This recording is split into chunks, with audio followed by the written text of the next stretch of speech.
নমস্কার, আমার গল্প পাঠ আসরে আপনাকে স্বাগত জানাচ্ছি। আজ আমি পড়ে শোনাচ্ছি নাট্যকার দীনবন্ধু মিত্রের সংক্ষিপ্ত জীবনী।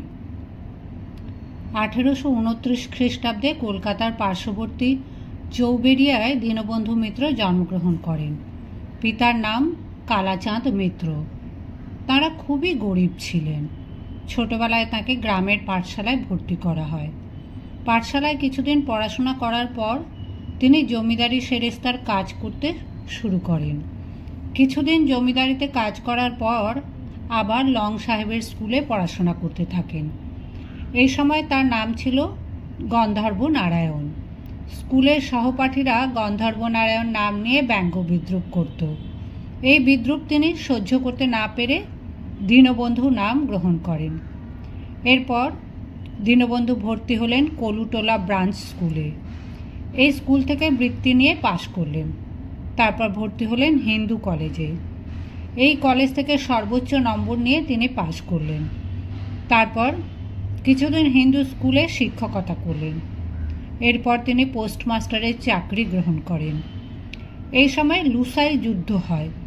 তিনি ডাক বিভাগের কাজে লুসাই যুদ্ধের পরিপ্রেক্ষিতে দক্ষতার পরিচয় দেন। এই দক্ষতার সুবাদে তাকে রায় বাহাদুরের উপাধি দেওয়া হয়। তখনকার দিনে কলকাতার মধ্যবিত্ত ও শিক্ষিত মানুষদের সামাজিক সমস্যা ও তার সমাধানের পথ খুঁজতে থাকেন তিনি। প্রাচীন সমাজের আচার আচরণ ও পাশ্চাত্য শিক্ষার প্রভাব, এই দুয়ের বিরুদ্ধেই তিনি প্রতিবাদে সোচ্চার হয়ে উঠেছিলেন।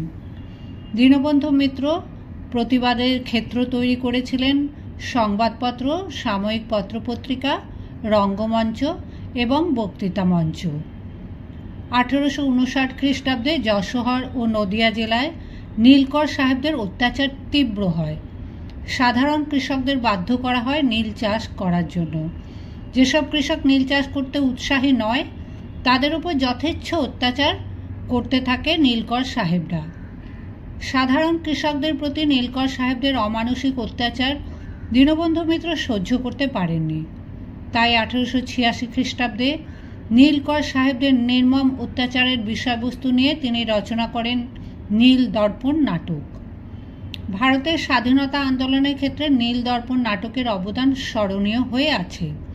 তখনকার কৃষক আন্দোলনের তীব্রতা সম্পর্কে নীল দর্পণ নাটকের আত্মপ্রকাশ যেমন একদিকে আমাদের ভাবনা চিন্তাকে প্রসারিত করেছে, তেমনি অপরদিকে ইংরেজ অপশাসনের বিরুদ্ধে মানুষের ক্ষোভ ও ঘৃণাকে একত্রীকরণ করেছে।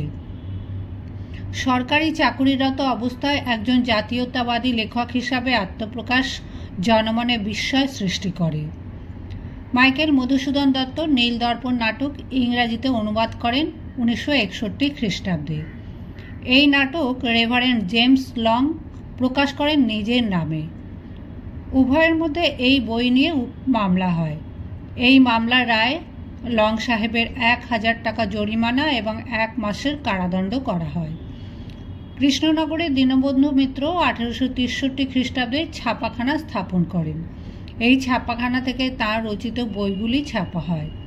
1866 খ্রিস্টাব্দে ছাপা হয় বিয়ে পাগলা বুড়ো, নবীন তপস্বিনী প্রভৃতি নামে প্রহসন এবং সধবার একাদশী নামে নাটক। 1871 খ্রিস্টাব্দে ছাপা হয় সুরধ্বনি কাব্য। 1872 খ্রিস্টাব্দে জামাই বারিক নামে প্রহসন এবং ওই বছরই ছাপা হয় দ্বাদশ কবিতা বই। 1872 খ্রিস্টাব্দে দীনবন্ধু মিত্রকে ইস্ট ইন্ডিয়া রেলওয়ে ইন্সপেক্টর হিসাবে বদলি করা হয়।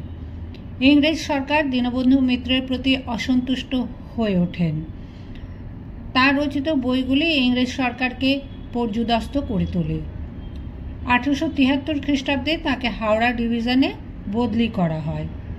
দীনবন্ধু মিত্র বিভিন্ন সরকারি পদে অধিষ্ঠিত থেকেও সাহিত্য, কাব্য, নাটক এবং প্রহসন রচনার মাধ্যমে সামাজিক চেতনার বহিঃপ্রকাশ ঘটিয়েছিলেন। 1873 খ্রিস্টাব্দের নভেম্বর মাসে বহুপুত্র রোগে দীনবন্ধু মিত্র শেষ নিঃশ্বাস ত্যাগ করেন।